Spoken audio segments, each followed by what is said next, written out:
I sort of compare modern ARIS with a duck. What do you mean? Well, on the surface of the water, what does a duck look like? This serene, sort of beautiful, gliding entity. And underneath, those legs are going like crazy. The engine, the power plant, but it's camouflaged under this serene exterior. Welcome to the New Process Podcast. Learn all the tools, methods, and best practices combined with people, emotions, and a human-centric mindset to rethink your process and push it to the next level. And here is your host, Mirko Kloppenberg. Yeah, welcome to episode 15 of the New Process Podcast, where it's all about how ARIS supports you to rethink processes. And I'm going to talk to Caspar Jans and J-M from Software AG. So Caspar is Senior Director Transformation Solutions EMEA at Software AG since 2018. He's based in the south of Netherlands. Before working for Software AG, he worked for more than 16 years in several process management, purchasing and logistics positions for DSM, a Dutch life science company. Caspar is a basketball fan. He likes to play golf, to read and watch movies. And he also has a personal website, CasparJans.com. I'll put the link into the show notes, where he collects all of his brain dumps on business process management. Very cool page. I can really recommend to go there. And then we have J-M. J-M can not only describe software in beautiful words. I would have never come up with the comparison of the duck, which you heard in the introduction of the podcast. J-M is lead business process transformation engineer and project manager at Software AG with over 15 years of experience in business process management and project management. He is based in Toronto, United States. He is also the co-host of the What's Your Baseline podcast, focusing on best practices for business process management and enterprise architecture. By the way, I just had the pleasure of being their guest and talking about new process, but more on that at the end of this episode. Besides working in process, JM is, and this is really interesting, a singer and a beatboxer performing with Countermeasure and its associated a cappella groups, recording and releasing multiple award-winning albums and touring around the world. He is the founder and chairman of the board of Sing, the Toronto International Vocal Arts Festival, an a cappella-focused festival and music education charity. I'll put both links also into the show notes. So, both are working for Software AG. Software AG was founded in 1969. It is headquartered in Darmstadt, Germany, with offices around the world. And a very interesting fact, a major part of its shares are owned by the Software AG Foundation that provides support to mentally and physically challenged children. So that's really nice. About 500 employees are working in their business transformation unit, and they are offering the tool ARIS, which recently celebrated its 30th birthday and which we'll explore in today's episode. So, this is what you are going to learn. We are going to explore the underlying philosophy of ARIS. We'll talk about 2 use cases on how to model processes in ARIS and how employees retrieve their processes in ARIS.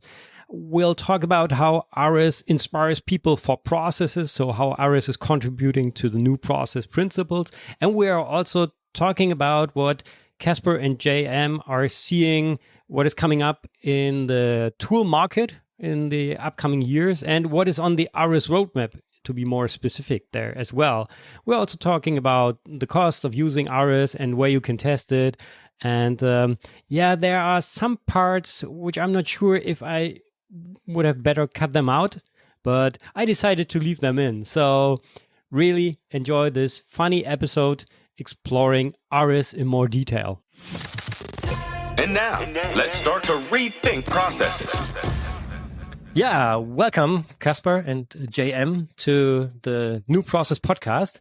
I'm really looking forward to this episode to learn more about ARIS, which I have been using in the past for quite a long time, and then we switched to another tool. So I'm not so familiar with the latest version, and that's why I'm really interested in the latest features there. So welcome. Thank you so much for having us. Great to be here. Okay, cool. As you know, I'm an airline guy. That's why we're going to start with a check-in. And now we have you both here at the check-in. And I'm going to ask you, what do you prefer, aisle or window seat? Or would you like to sit next to each other? Or should we book separate rows for you? Or how does that really work out here? Depends on this layout of the plane, I would guess, but I have no problem sitting next to J-M, by the way. But I'm an aisle. Yeah. Guy. Always the aisle. As am I. I'm 6'5" and a very large human being, so aisle seats have always offered me a little more relief from the stress of planes. And I'm sure, Caspar, you have the similar experience. I used to fly all the time. Yeah. So it's Yeah. And I'm slightly smaller, but I'm still over 6 feet. So I'm 6'1". So I like to stretch my legs sometimes out into the aisle when there is no carts and stewardesses going up and down. I had that as well. That's also not fun. I wish for someday we can both get the old business class treatment, my friend. We need to be executives, senior executives, and fly around the world in our business class luxury. I had that in my previous company where I had the pleasure of flying business class on Singapore Airlines from Amsterdam to Singapore. That was like a mini thing. I love Singapore Airlines. They're such an amazing airline. I used to fly them back in the late 1990s, early 2000s when I was part of a band that got sponsored by Singapore Airlines, and they were our airline of choice. We didn't fly business class, but we took our coach seats, and still, I also love the Changi Airport. It's a really cool, so many things to do. Even back then, it was such a cool facility. Yeah. Okay. Yeah. So, J-M, you already said you loved Changi Airport. Is that your favorite one, or is there another one which is your favorite? Yeah, great question. So Changi Airport, obviously, I love that airport. I really enjoy, and I think people are going to really cringe when I say it, but I do enjoy the Frankfurt Airport. Really? I don't know what everyone cringes when I say it, but here's the thing. So why? Here's the thing. I'm a lover of food, and I love the airport in Frankfurt. I love the airport in Charlotte, North Carolina for two reasons. So the Charlotte Airport is very well laid out. It's got a very easy path with people movers from every spindle to the middle, and the middle has really delicious food. So you jump on a people mover. I know that. Yeah. I remember there was a Southern style sushi restaurant, which was like fusion between Southern style barbecue home cooking and sushi, very unusual. And then you jump back on the people mover. You can make a 20-minute connection in Charlotte. Frankfurt, on the other hand, I've come from Canada, and in Canada, the United States, we have a big problem of food. A lot of our food is really very heavily processed. It's not very fresh. And so when you're passing through these sort of prepackaged spaces, everything feels very sterile. Everything feels very fake. And stepping out in the Frankfurt airport and grabbing a sandwich at one of those kiosks where they've got these big fresh pieces of thick bread with lots of delicious meat and vegetables, and you can smell, and you're like, oh, this is real food. This is real food. And you go, and the seating's not super comfortable, but there's some nice places you can just sort of rest and munch on the food and delicious coffee. And you're thinking, man, what the heck am I been eating back at home? That experience I've had multiple times, and that's why I have such a positive association with Frankfurt. Okay. In all honesty, J-M, I think that's a major difference between the US and Europe. Yeah, anyway. That's true. Also outside of the and then of course my third favorite, one of my other three favorites is the Tokyo Airport.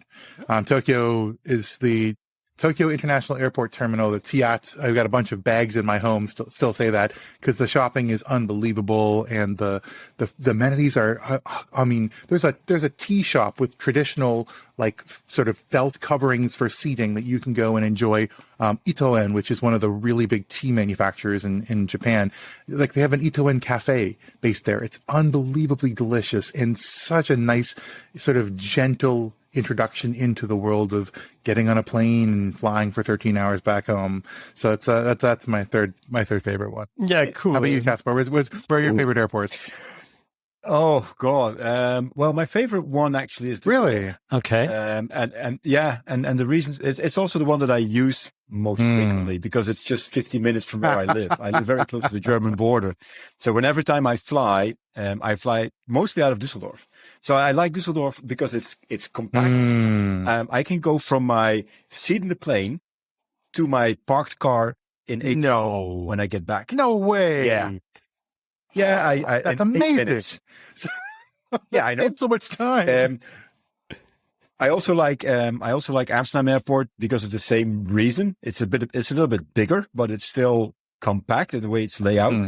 And I love Helsinki Airport for the sheer fact that Helsinki is really relaxed. I mean, yes, there's a lot of people, but it's not as busy as the big ones. By the way, Frankfurt is on my top 3 to avoid airports in Europe, together with Brussels and Charles. I can tell that. CDG. I flew through CDG once, and not once, a couple of times, but like the latest time I flew through it, I was like, this is not going to be on my list anymore of connecting places.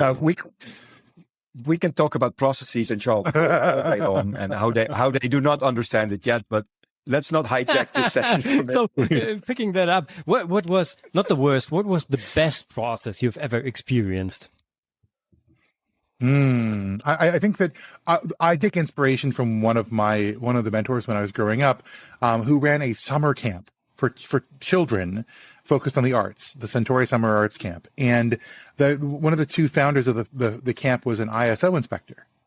Whoa, interesting. See how people come into ISO 9001, processes. So what was he doing running a children's camp? Well, his wife was an author and a playwright, and that he was interested in making something cool for the summer. So when he decided to make a camp, what did he do? Well, he built a process, and not just any process. He built lists and lists and lists, and he organized them by groupings, and he assigned them to different roles and assigned people to roles. And so in the matter of a couple of like a week or 2, he managed to transform a military academy into a thriving and bustling arts facility through excellent process. And he did it over and over again for 25 years.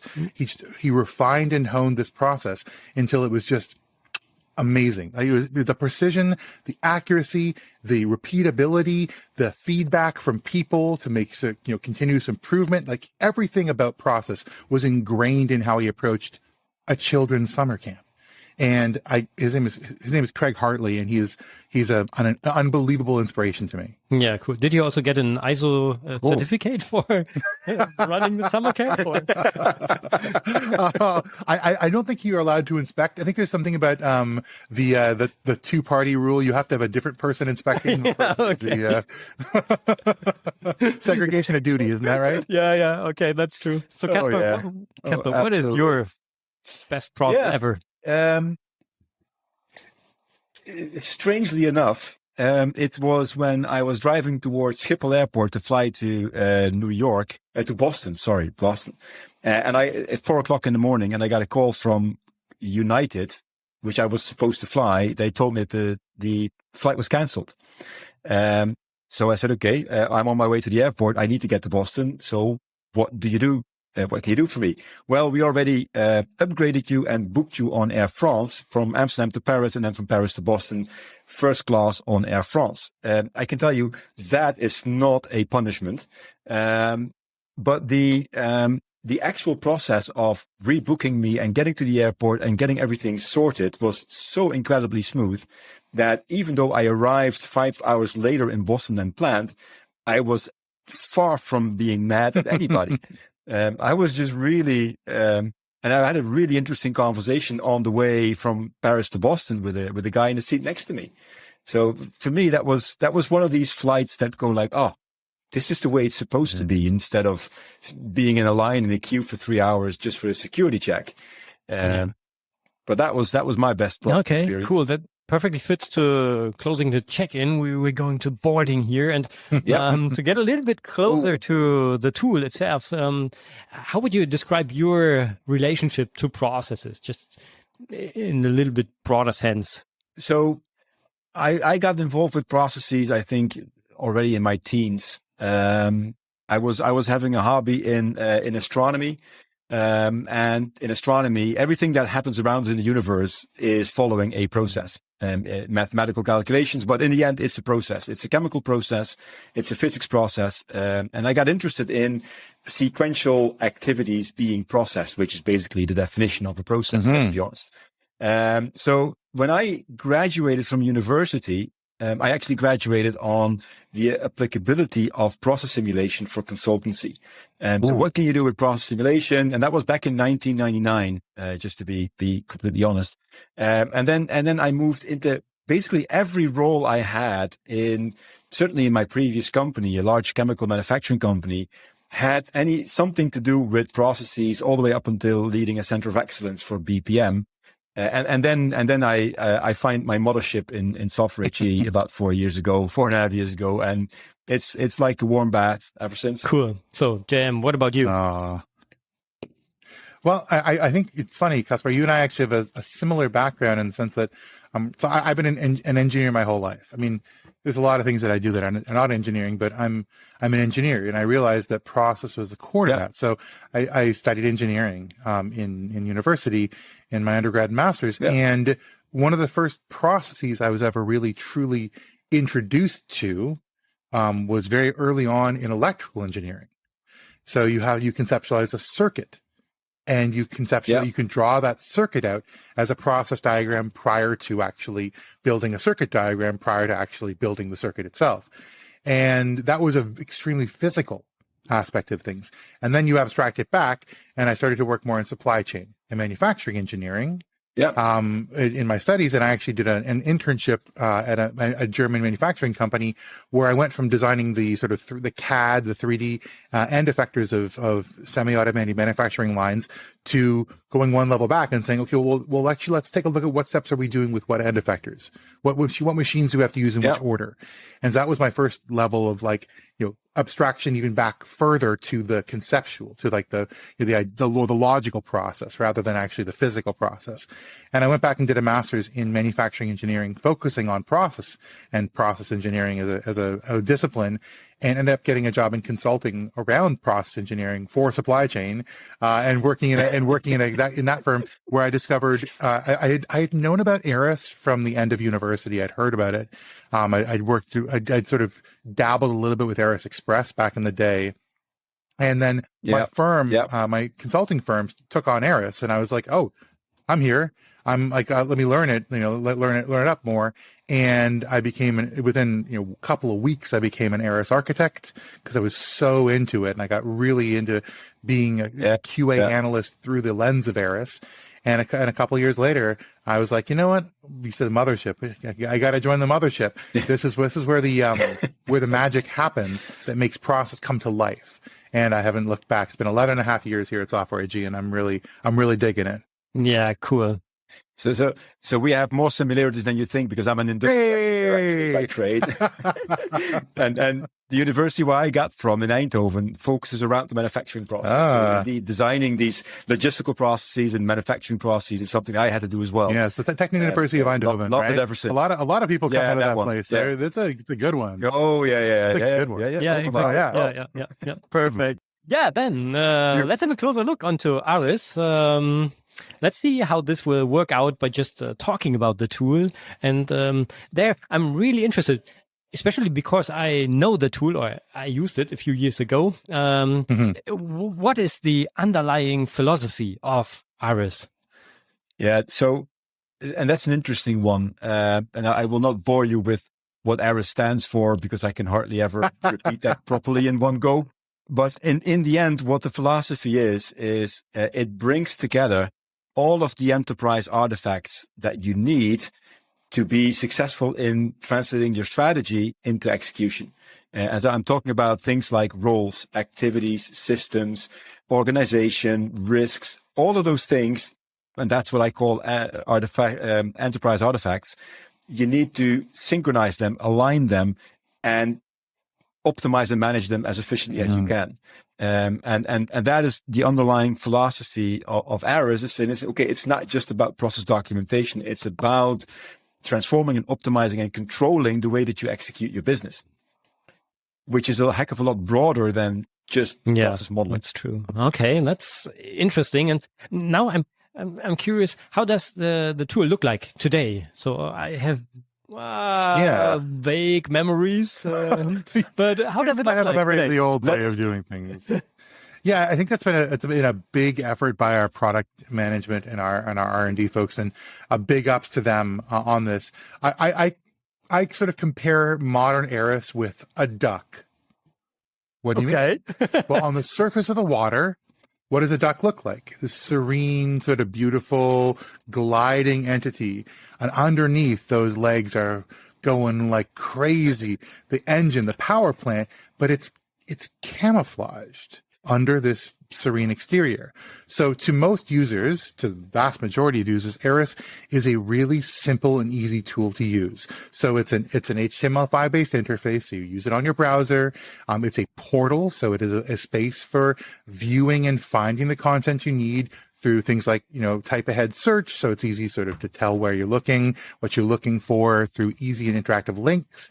And then the end state of which is a sort of guided modeling experience. So it helps to put the questions you want to ask into a structure. And then as you answer them, it helps you model along. You can, of course, be the artiste you have in your heart and model manually. But for a lot of our clients, it becomes a really easy way of asking the right questions at the right time to make sure that things are captured where they need to be, which is on the model and like the legs of a duck in the underlying relational database repository, which powers the incredible engine that makes ARIS really powerful. Somehow we made simple and powerful come together in one space, and that's really hard to do.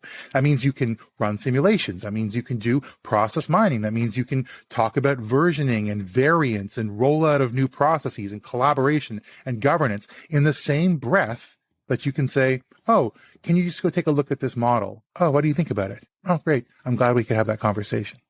That's hard to do. And big props to the new sort of interface that was developed, I don't know, 6 or 7 years ago that made this really feel like an easy to use tool unless you know the secrets, in which you're like, wow, this is crazy powerful. But you don't need to know it all. And just to add to that, and I think, Mirko, this might be your experience as well. I mean, in my previous company, I worked with an older version that had the same powerful engine, but it had a bit more of an engineering looking user interface. And a lot of work went, and that's a reputation that I still sometimes see in the marketplace, that when you use the name ARIS, it's that version that they think of, and they haven't seen the one that we've been using now for a couple of years, which indeed is very, I would say, sleek and very calm indeed and serene. And there's no redundancy on the screen anymore. It's just, if it's there, it's there for a reason. And when you say for a couple of years, I think that that version was introduced in 2013. With the first version of ARIS 9. It's been almost a decade that the ARIS platform has really been a transformed entity. Oh, it's true. And for those of you who haven't had a chance to experience it in the last 9 years, or at least a version that is from the last 9 years, it is a dream to work with. As somebody who's been working with it for a decade and a half, that shift was all about end user experience. It wasn't saying, I want to be able to control and manage and hold things tight. All the gears need to work in the way they work, like I'm somebody in the engine room.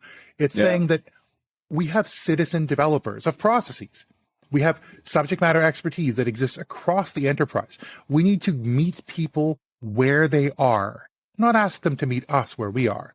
We're here to facilitate conversation. And to do that, we need to speak everybody's language. That's one of the other key tenets of the ARIS interface, is that it sort of morphs depending on who you are and what you need to see. So you have the same, different perspectives on the same information. Our philosophy of cook once and serve many. And that means that we meet you where you are, what you need to see, and everyone adds their information from their perspective, but it all comes together in one harmonized relational database model. Okay, so what is the current version number? How do you call the current, I don't know. ARIS 10. Okay. ARIS 10. Yeah, so ARIS 10, and then we have a service release. Twice a year, we bring out a new service release to make sure that we have the latest functionality covered for the market. So I was using ARIS even before ARIS 9.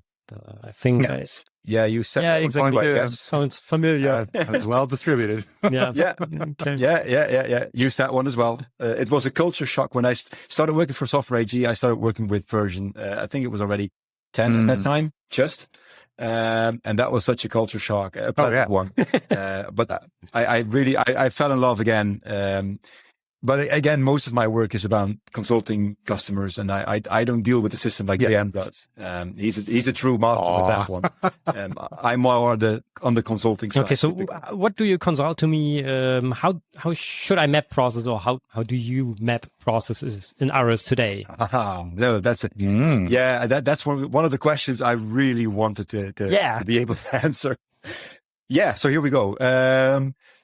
The first thing you do is you don't start with mapping processes. And that sounds controversial maybe, but the first thing you do, and I go back now to the introduction of J-M I think we didn't record that, but you start with the mapping a strategy. And you start with mapping and documenting your operating model. And from that point onwards, you'll start to dabble into documenting your processes. And then there's a big question, because what you need to consider is that every piece of content that you put into ARIS serves two purposes. It serves the purpose for creation and maintenance. So you need to be able to create it easily, and you need to maintain it easily and fairly efficient. And you need to be able to consume it even more efficiently. And that last part is actually the most important one. And that's very often either organizations or even products forget about that part. So it needs to be serving both. And it's a balancing act, to be very honest. And what we typically recommend is you can regard the repository of processes as a very big bag with Lego bricks. We all know Lego, right? If you have a big bag of Lego bricks, you'll have different shapes, different colors, different formats, different functions. There's wheels, there's 1x2s, 2x4s, 3x8s, all of them are there. And then you need to think about, how am I going to sort this big bag of Lego bricks? Because that's the main question that you ask yourself when you start talking about process maps. Do I sort them by function, by color, by format, by shape? Or do I sort them to make sure that I can build Hogwarts Castle out of it? Because that has many different bricks of different shapes and different colors in there. And that first perspective is what I call the creation and maintenance perspective. It's a functional decomposition. It's nice. You need that. But that's not something you want to expose to the end users. The end users want to see Hogwarts Castle. They want to see the end-to-end process, preferably, because it's an easier way for them to find their way through the maze of processes. Certainly, if you're working in a large multinational company and you basically have thousands of processes in your repository. So at the moment that you ask me, how do you map processes? Well, strategy first, operating model. Then you look at which major functional domains do I have and which scenarios for end-to-end do I have? And then you start to detail that out until basically you get to that bottom level where you have that single process. And whether that's an BPMN or an EPC, I mean, that's a personal preference, I would say. Okay, that's interesting. And I think it's always important to think about purpose and strategy first. So that's great. I don't do. I heard about that somehow. There's somewhere. Yeah. Okay, so let's make it more tangible, and let's talk about two use cases. So imagine, as a process modeler, I want to create a new process in the tool. So how do I proceed? What do I do? Well, that's a great question. And we have to be able to do all the things Caspar has been talking about. It's important to be able to bring all those things together. But as an end user, we need to make a very streamlined user experience for making processes. So how do you do it so that it's both reusable and also easy? And so the first thing you do is literally use a button that says create new model. It lets you store that model somewhere in the repository. Normally based on your permission set, you'll have a different place that you can put it. So it helps to conceptualize and also contain common processes by business unit, processes in an end-to-end context, depending on how you organize things. Once that's done, you select the type of model you'd like to create. So ARIS ships with, I think, 140 or so types of models out of the box. You're picking from usually a very far reduced list, one that's relevant for the language you'd like to speak at your company. So generally, that we call that a filter. So filters are a method filter that has, so here's the options available to you. As Caspar said, the EPC and BPMN are two of the many standards of business process modeling that we can support. But let's say you choose one of those that matters to you. You'd like to use that. You simply enter the name and start your process. Now you've got a blank canvas. Now that can be a very intimidating thing. They say that there's nothing more scary to a painter than an empty canvas. Well, we help to make that a little bit easier. First and foremost, there are guidelines and quick reference guides on how you should lay models out based on the standard you have and the business rules and practices you have at the organization. The next thing is that you can pull from a palette on the left side, which is configured by your organization and configurable further by you, with a set of objects that you can place on the model, things that you're going to most commonly put as elements of a process. Think of them as events and functions and sometimes decisions or rules that will help to split the process. Those are the core components of your flow, and you usually design those first. But oftentimes you'll want to add additional information, so auxiliary data that will help to contextualize each step.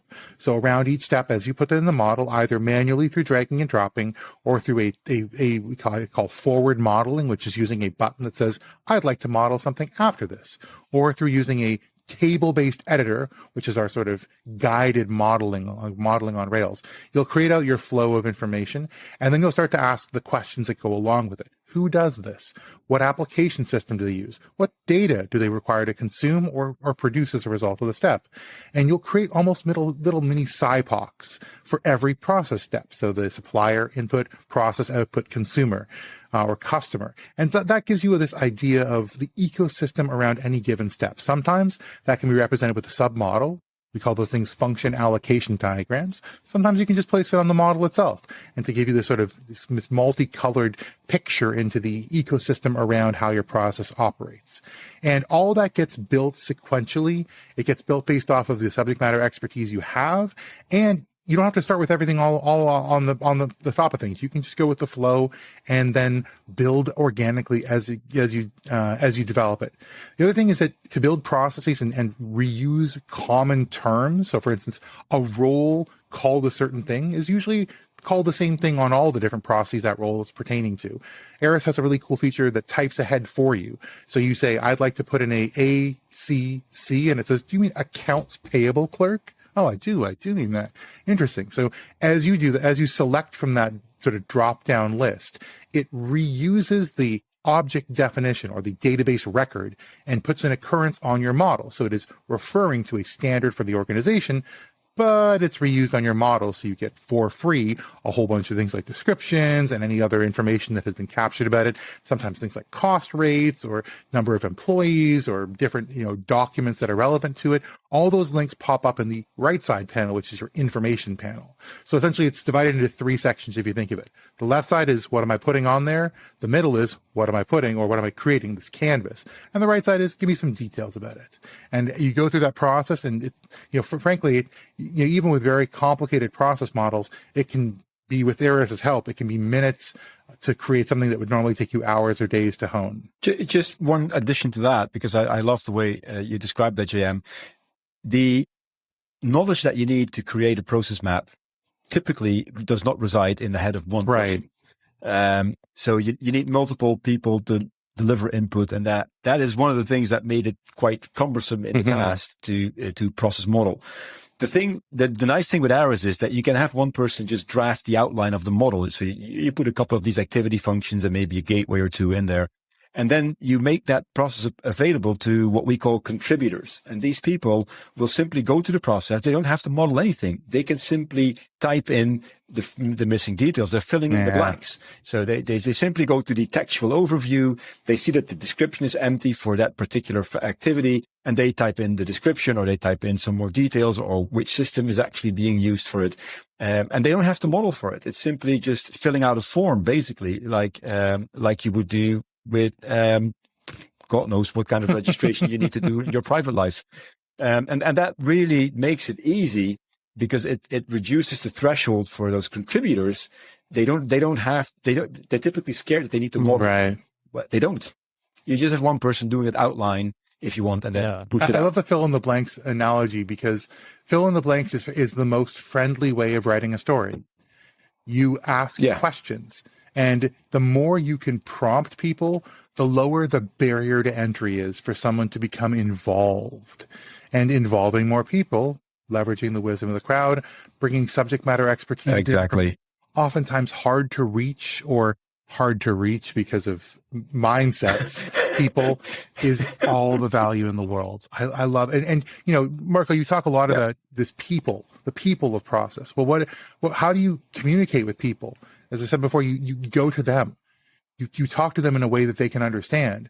You offer them a gift of reusable information that exists, and you offer them the ability to promote themselves and their information. And now you've got this relationship. And with a relationship, anything is possible.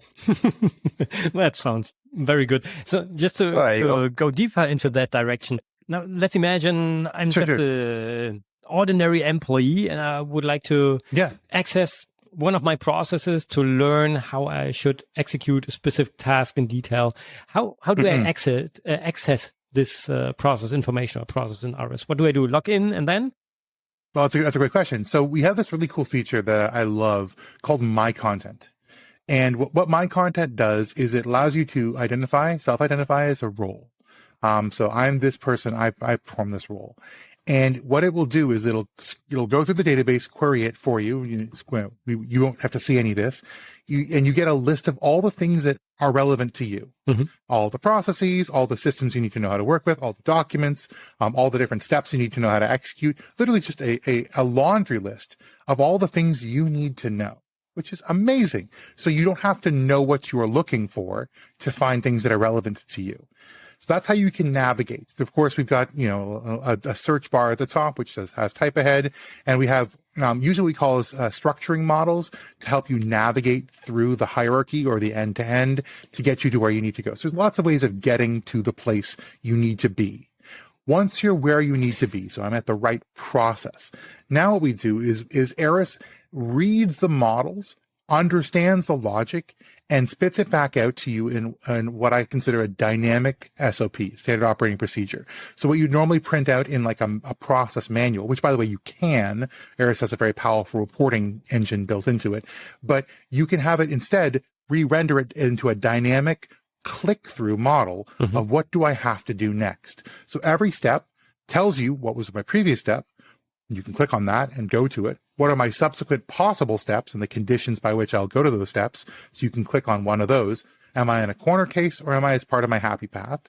And on the right side of it gives you all the information you might need. So these are attributes of the objects you're clicking on. So quietly, I'm telling you what's happening in the back end. It's pulling the attributes, but you can also attach things like relevant documentation. You can attach things like screenshots. You can even have links to transactions in things like SAP where you can sort of fire it right from that screen. And so you can actually use it as an operational job aid to literally click through the logic that someone else has written for your process to give you a great starting point to get your job done. And once again, it presents it to you in the way you need it. What do I do next?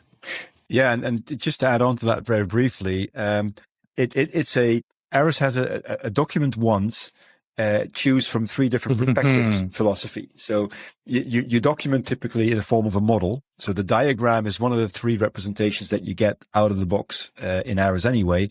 The one that J-M just talked about is what we call the steps view, which I love. It's very often used, by the way, by our customers as training models, because you simply click through and with every step, you can also have a little video in there telling you exactly what to do. And then there's, of course, what we call the general overview, the textual overview, so to speak, where it's just plain text. It just describes, well, it doesn't describe, it just takes the information from all the attributes according to the activities, and it presents it in a textual format, because believe it or not, there's people that like to read more than to look at a diagram. There's only 30% in the world that likes diagrams, I once understood. So we also need to cater to the other 70%. And that's what you do with the three different perspectives based on the same model information. In okay, I already realized that there are a number of I would say improvements, which were implemented since I used ARIS last time. So like this, just a few. But that's definitely a reason why I should have a closer look at the paid version there. Oh, absolutely. Okay. Cool. Yeah. Thanks for giving an overview of how the tool looks like and how to access the information. Now, with regards to the new process principles on human-centric BPM approach there, to focus on the people. I would like just to pick out two of these principles and ask you how ARIS supports to inspire people for excellent processes. Oh, yeah. Yeah, that's a very interesting question, by the way. And I think the key, what ARIS does is, I would say it almost makes it fun. Yeah. Because if it should not feel as necessary evil that you need to go into a system to learn what you need to learn.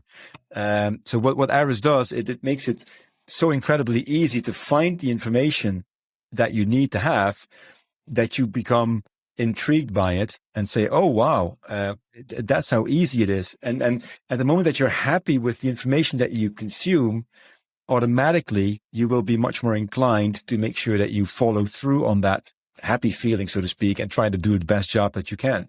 It also, and that's another side of this, I would say, and the other side of the same coin, making sure that it stays up to date is something that's really underrated in many companies. So the management of change of the content that you have, the easier that is because you have influence on it. So what ARIS does, it makes it really easy for an end user to say, listen, I have an improvement idea for this process.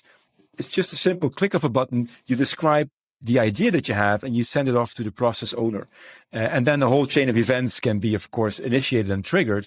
But it's that very easy access to the information and to the influence you have on keeping it up to date is what helps people drive and strive much more for excellent processes. If I can add on to that a little bit, Caspar, I think one of the cool things that we also do that I've found so many of our clients really care about and talk about a lot these days is we do process mining in the same breath as we say process modeling. Oh, yeah. And so one of the things that it inspires people for excellent process is giving them good feedback. And one of the ways we do that is by throwing up dashboards to say, well, how well is your process actually performing? Is it meeting spec? Are people following it? So you can inspire people to go and continuously improve, and then with their same breath say, you're making a difference. And here's where. Yeah. And not only does that help them prove value to the management, it gives them a sense of satisfaction. You're legitimately moving the needle. One of the things that a lot of people struggle with, I hear this, I do a ton of interviews as part of some of the change management work that I do, is people struggle with times where they feel like the work they do and the outcomes that they're measured on are not directly connected. And when you see, that means what you're doing is essentially random. I am doing my job that I'm told to do, and other people are evaluating the performance of something that I am connected to, even though my job doesn't make a difference. That leads to disengagement, dissatisfaction. That leads to people feeling like process doesn't matter. And that's where we lose you. That's where we lose everything, because process is such a core component of a lot of things that will help to make, your organization and the world better. We talk about this a lot at Software AG with ESG, the environmental, social, and governance, ARIS for sustainability. We have to gain the support of people. We have to win and earn and keep that support and feedback, real good information side by side with your process on how it's actually moving the needle makes a huge difference to inspiring people to even strive to do better and better. Mm-hmm. Okay, that's super interesting. And let's pick up one of the other new process principles. So how does the tool, or how does ARIS support to design cooperation in and on the process to meet people's needs? Well, that's a good question. I'll start with the easy one, which is that ARIS is a forum for conversation. So process is the thing we are talking about, but the conversation we are having can range from strategic down to incredibly technical, has a very human element to it, and all through threads of collaboration. So one of the biggest parts of that is that on every model, on every object, there is a thread of conversation happening, and independent of models and objects, people are maintaining thought leadership spaces. They're using this as a microblog.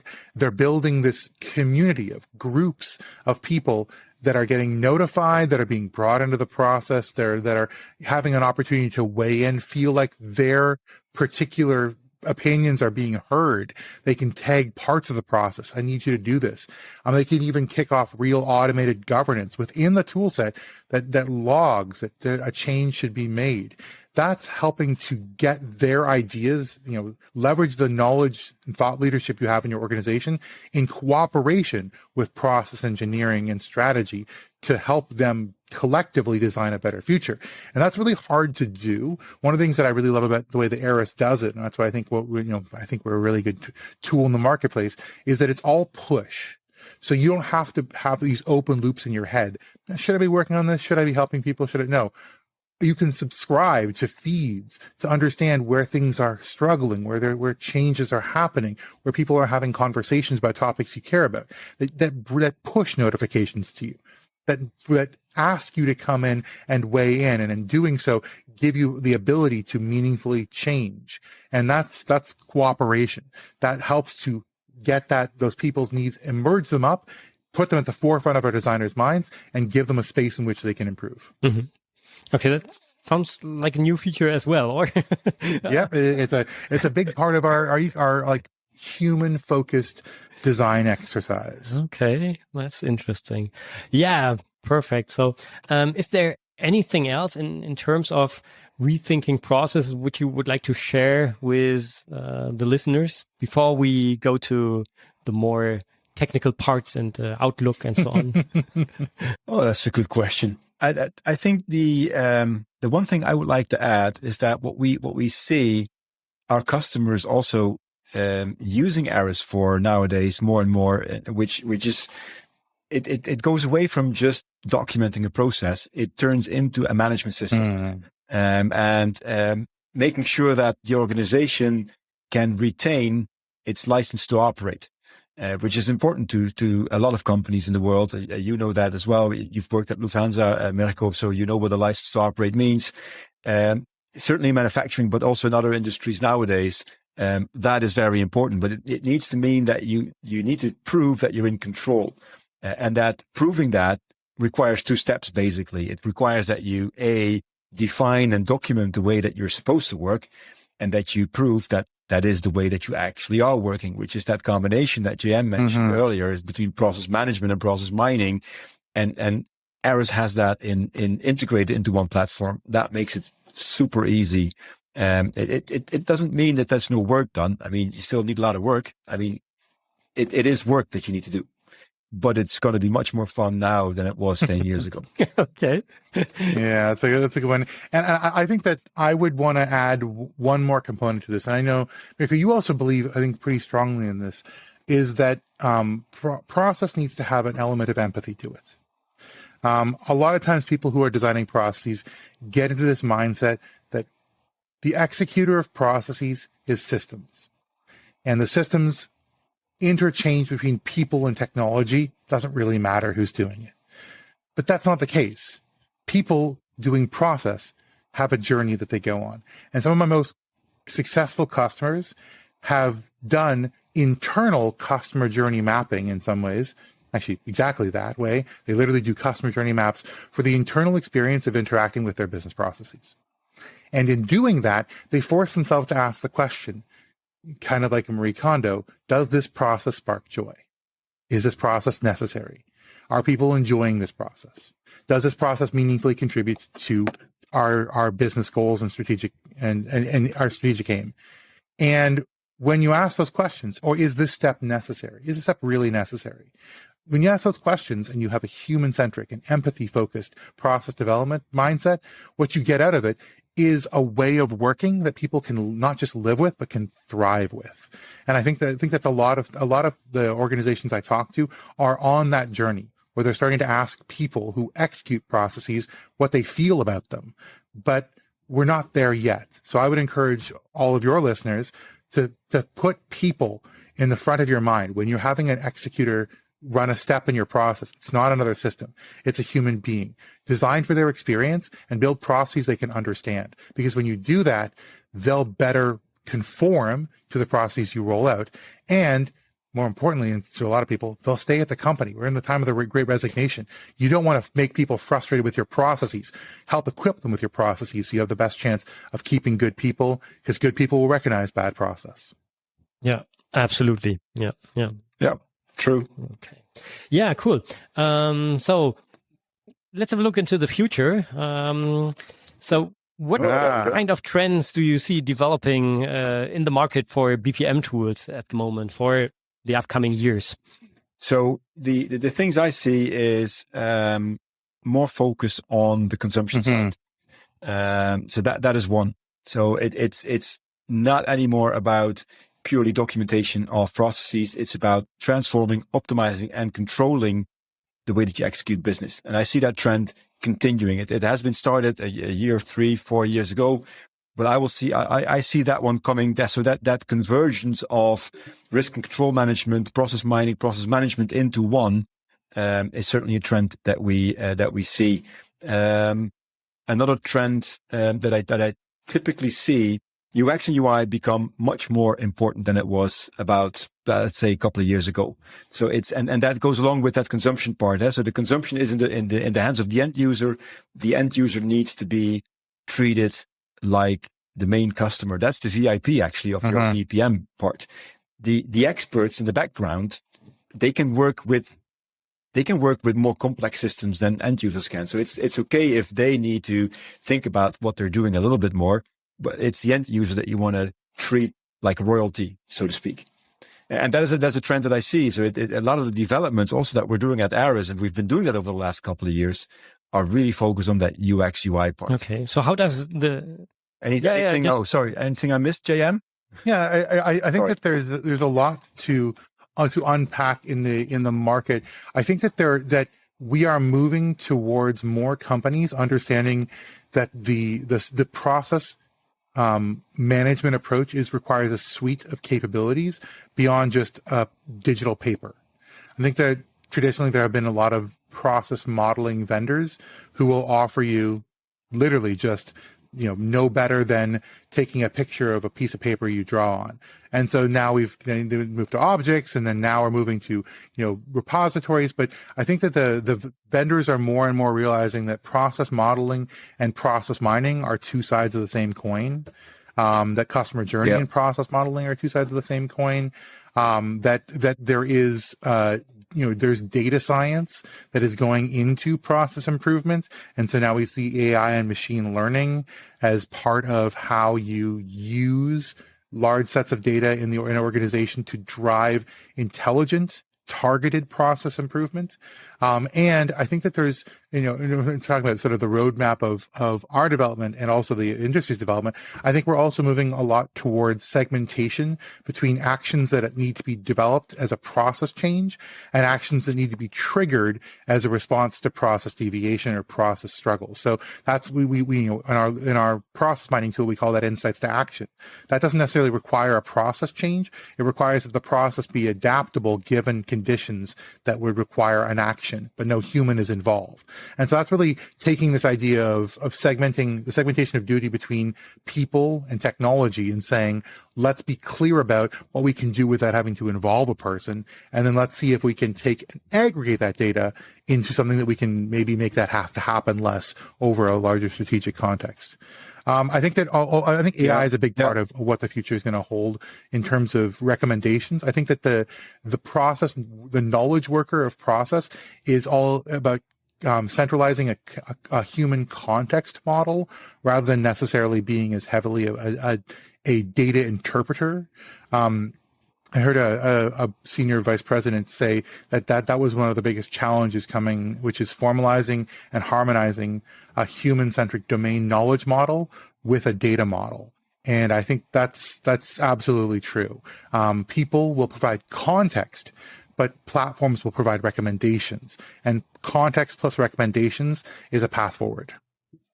Okay. Cool. So how does the ARIS roadmap how? Oh, I'm sorry. How does the ARIS roadmap? Well, it's okay. I can answer. How does the ARIS roadmap? Yeah, pretty well. It does. It maps the road pretty well. Look like it looks. No, how is ARIS roadmap for the next little while? What can I expect for what can I expect for ARIS 11? So after I missed 10. Yes. Well, I don't know. The truth is, I don't have all that information. What I can tell you is the trends that I'm seeing in our own company. And those trends are all about breaking down what have conventionally been viewed as different tools, breaking down their barriers. The first thing we did was breaking down the barrier between process mining and process modeling.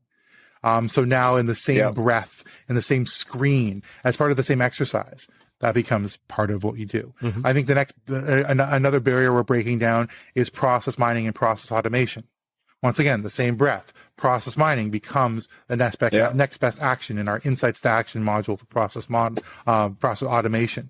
I think that we're going to continue to break those barriers down so that as a platform, as a united platform, whether it be business architecture, enterprise architecture, business strategy, customer journey, anything from top to bottom of the organization, all of these components live in a platform, as well as all the data lives in the platform and in an integrated ecosystem, so that it's a single one-stop shop for all the things you need to know about process and process improvement. And that's a big change. For a lot of organizations, they Frankenstein together a ton of different capabilities, and they are truly different platforms. Yeah, I think Software AG has done a really good job as an integration company of just harmonizing those into a single platform and offering. And I'm seeing a lot of our competitors try and do the same thing. I think they're a little behind us, but I can see what they're trying to do. Yeah, and just to add to that, the same barrier that will go down is the one between risk and control management and process management. Oh, yeah. And so we already have an extension around risk and control management, where you do the operational management of the risks that you actually identify in the process model. But even that, we're working on making that one much more integrated towards the future. We don't know when yet, but that's going to be improved certainly. Okay, that's exactly what I just wanted to ask. Does it make sense to have a look at ARIS 10, or should I wait for 11 now? Is there already a plan for it? Go to 10. Don't lose any time. Go to 10. Honestly, like I'm every time a new version comes out, I'm like, oh, this is so great. I love this. I wish I had these features, 6 months ago. And I'm like, I keep saying that though. I think they're doing something right. Yeah. So take it now. And then now you can evolve as we evolve. So now you're familiar with different components on different screens, and that tomorrow they're on the same screen. And then the next day they're part of the same object.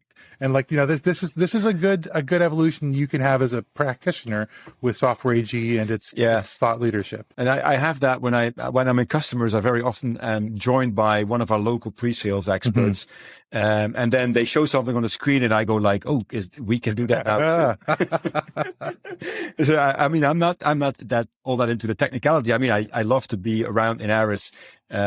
But it's sometimes for me also like, oh God, we're developing fast. Oh yeah. Cool. Yeah, that's super interesting. And now the most important question is, what about the price? So let's imagine we're talking about a small company, startup, just maximum 50 employees.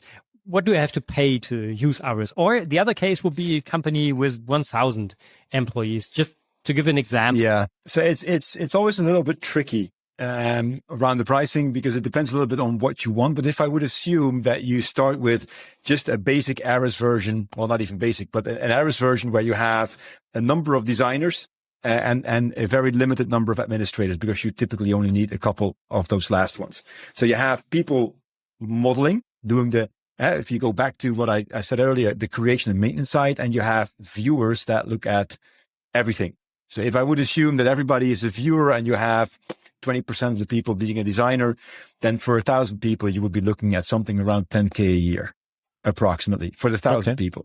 If you're a startup of 50, you need less. You're around half of that, I guess. If you're a multinational company and you have 150,000 people on ARIS, it will take obviously a little bit more money than that. And I don't know, for you can go to ariscloud.com or aris-process-mining.com, and our prices for starting are literally listed on the website.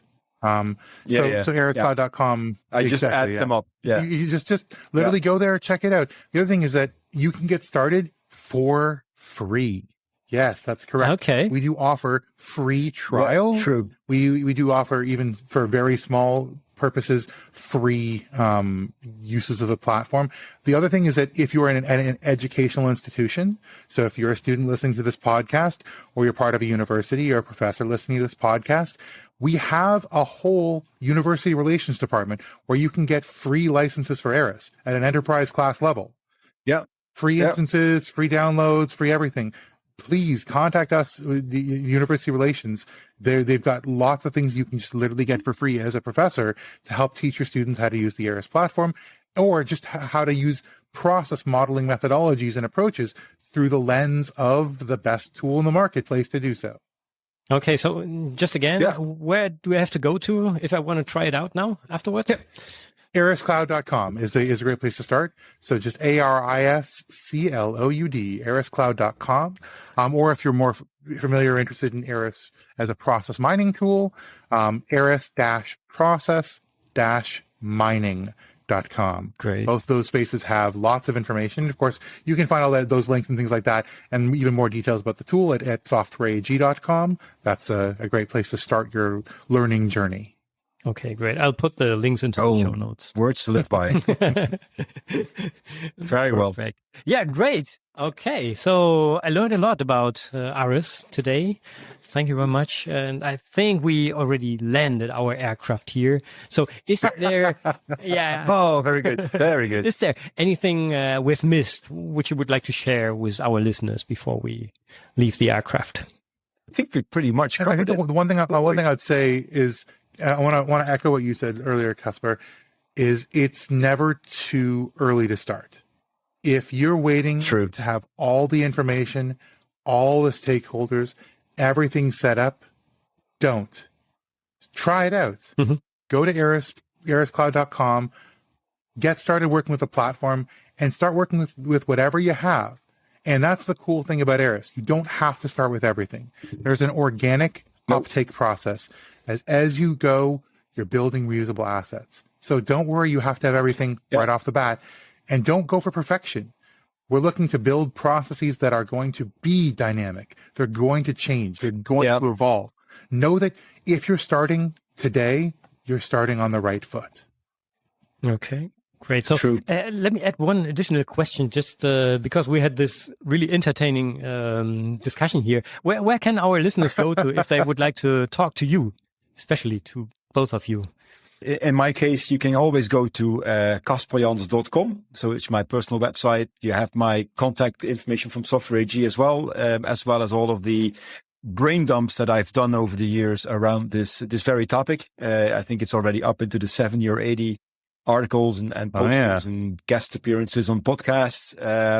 So you can always go there. You can find me on LinkedIn and just shoot me a note. Cool. Yeah, same with me. You can find me on LinkedIn at linkedin.com/J-M Erlandson or /IN/J-M Erlandson. ERLENDSON. I also co-host a podcast called What's Your Baseline? So you can go to what'syourbaseline.com/podcast, which is the whole site, to find out all the things we're doing with the What's Your Baseline podcast. And also, I'm sure that Mirko is going to put my contact information on there. Feel free to reach out to me about any topics you want to talk more about. I'm always excited to have a conversation about process and about ARIS. Yep. Cool. Yeah, thank you very much. So, final Same question, how would you describe our flight experience with just 3 words? Oh, that's a good one. Only 3, that's the issue. Very, very much fun. There you go. I've said it. Maybe I'll steal a company slogan, even though I don't work for them. I think I call it the friendly skies. Or you could use the other one with that swoosh and just do it. That's a really good one. I love it. Just do it. That's a good way of putting this. Just do it. You just do BPM. Just do ARIS. Just do it. So I hear, Mirko, you're going to get some sponsorships now from an airline and a shoe company. I love it.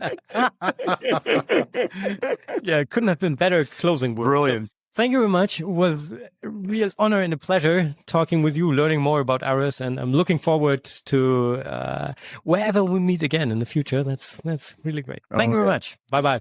Thanks Thanks very so much, much, friend. Thank you for having us. Bye-bye. Thanks. Bye-bye. Let's recap today's new process inspiration. Yeah, ARIS, the beautiful duck. Oh, yeah. I think it's more than 10 years ago that I was using ARIS for the last time. So it must have been ARIS 7 point, I don't know, 2 or whatever version that was at that time. And now we were talking about ARIS 10. So obviously there were a lot of changes implemented in between.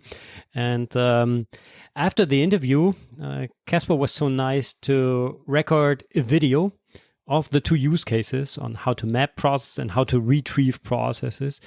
You'll find the link to the video also in the show notes of this episode on newprocesslab.com/episode 15.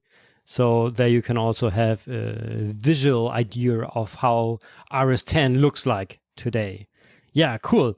So let's have an outlook. What is coming up in the next episode will be another interview with a method expert. There we will talk about gamification and how to use gamification to inspire people for processes. That was a super interesting interview, and I still have to deep dive into all the details and to share my learnings with you in the recap of that episode. That was just fascinating. So stay tuned for the next episode. In the meantime, if you would like to learn more about new process, I can definitely recommend to jump over to J-M's podcast, the What's Your Baseline podcast. You can find that on what'syourbaseline.com, and I'll put that link into the show notes as well. So this episode was just released this Monday, October 31st, 2022. And that was a really nice conversation with J-M and Roland, his co-host of the What's Your Baseline podcast. So that's it for today. Thank you very much. Bye-bye and auf Wiedersehen. You've been listening to the New Process Podcast. Make sure to subscribe so you don't miss the next episode for more tools, methods, and best practices to rethink your process and push it to the next level. Thank you for listening. Before you leave, I just want to take the chance to invite you to participate in the New Process survey, a survey which I'm currently running to learn more about your BPM topics for the year 2023. So what are your topics, your challenges with regards to BPM, and how could I help you? What should be topics of the New Process podcast? What should be the topics I'm exploring into on newprocesslab.com? So it would be great if you participate in the survey until end of November 2022. And to do this, just head over to newprocesslab.com/survey. It would be so great if you bring in your ideas. Yeah. Thank you very much. Have a great day and bye-bye.